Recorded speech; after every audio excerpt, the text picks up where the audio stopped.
Nike is a leading global provider of sports footwear, apparel, equipment, and accessories, with a market capitalization of around $169 billion. It is the world's most valuable sports brand and was established in 1964 by Bill Knight, a University of Oregon track athlete, and his coach Bill Bowerman.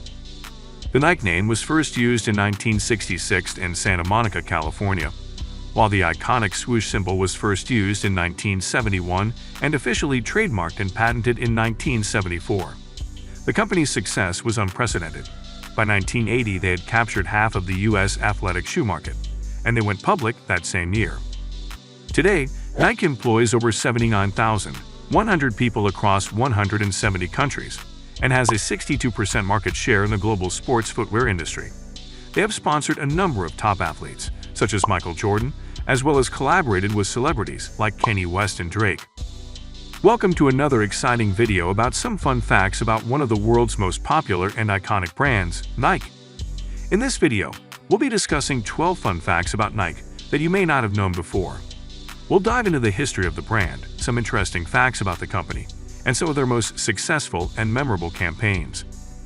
Before we begin, if you haven't subscribed yet, please subscribe to our channel and hit the bell icon to get notified of our new videos. 1. They sell an average of 25 sneakers per second. According to 2016 figures, the Nike brand earns $700 million each week, $100 million each day, $4 million each hour, and $66,000 each minute. This means that Nike earns a whopping $1,000 every second, which is equivalent to the sale of around 25 pairs of sneakers every second. These are truly remarkable figures and highlight just how successful the brand is, both in terms of financial performance and global reach. It goes to show that Nike continues to be a formidable force in the sports apparel and footwear market. 2. The designer of the Nike logo was initially paid $35. In 1971, Carolyn Davidson, then a student at Portland State University, created the iconic Nike swoosh logo. Though Knight, the co-founder of Nike, was not initially impressed, remarking, "I don't like it, but maybe it'll grow on me." Despite his initial reservations, the logo became synonymous with the brand and has since remained unchanged. For her design, Davidson was initially paid $35. However, 12 years later at a celebratory party thrown in her honor, she was presented with a gold diamond ring in the shape of the swoosh, as well as 500 shares of Nike stock. Although at the time, the shares were only worth $150, they have since skyrocketed in value, with a total worth of nearly $700,000. 3. Nike was founded under a different name. In 1964, the Nike company was established as Blue Ribbon Sports. On May 30, 1971, the company officially changed its name to Nike Incorporated. The name was inspired by the Greek goddess of victory, Nike. However, the company's co-founder, Bill Knight, had a different idea. He wanted to call the company Dimension 6, suggesting that he wanted to go beyond the fifth dimension. Unfortunately, he was unable to convince the rest of the team to agree to this name. 4. Drake owns a $2 million pair of solid gold Nike. When Drake and Nike released the OVO Air Jordan 10s and 12s, the shoes quickly became a must-have item for shoe aficionados. Drake gave away a pair of both shoes to one lucky fan at a Toronto Raptors game, and they subsequently sold on eBay. The OVO 10s sold for approximately $20,000, while the 12s went for around $100,000. But this is nothing compared to the exclusive pair Drake had commissioned for himself. Drake enlisted the help of renowned artist Matthew Center to create a pair of solid gold 12s, each weighing 50 pounds, with an estimated worth of $2 million. 5. Nike was sued for using the Beatles' song Revolution in a commercial. In 1987, Nike paid a total of $500,000 to Capitol Records and Michael Jackson in order to use the Beatles' song Revolution in a commercial. This move outraged the three surviving Beatles, George Harrison, Paul McCartney, and Ringo Starr, as they had never allowed any of their songs to be used for advertising in the past. George Harrison famously declared every Beatles song ever recorded will be used to promote women's underwear and sausages. We must put an end to it. The Beatles took action, deciding to sue Nike and Capitol Records for $15 million via their record label, Apple Records. Although the lawsuit was eventually settled out of court, Yoko Ono expressed her support for using the Beatles' music in advertising, as she believed it would introduce their music to a new generation. The case set a precedent for the use of Beatles songs in advertising, and was a pivotal moment in the history of music marketing. 6. Their first running shoes were made with a waffle iron. Bill Bowerman, a track and field coach, had a moment of inspiration while eating waffles for breakfast.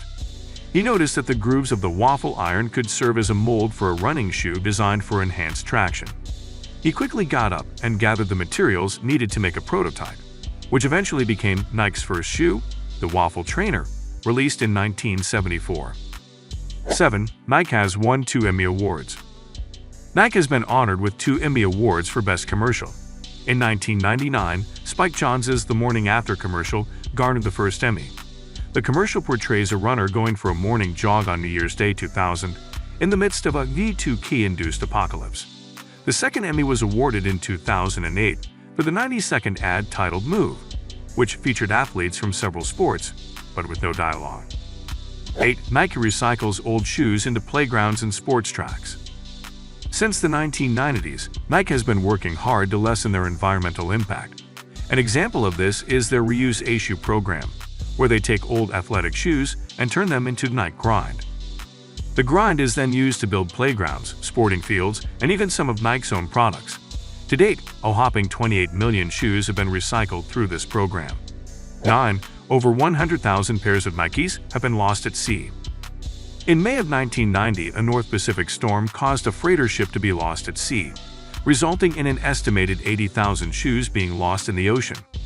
Another 33,000 shoes were lost to the Pacific Ocean in the year 2002, and many more have gone missing over the years. Surprisingly, when the shoes started to appear on the Alaskan beaches, they were still in perfect condition.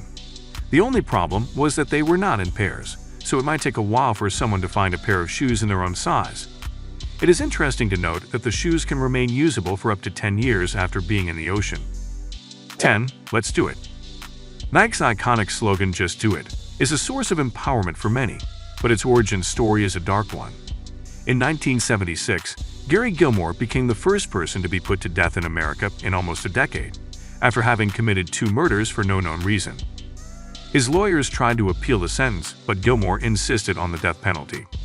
He said his last words before his execution were, "Let's do it." This phrase captured the attention of advertising executive Dan Whiten, who suggested it to Nike executives as a slogan.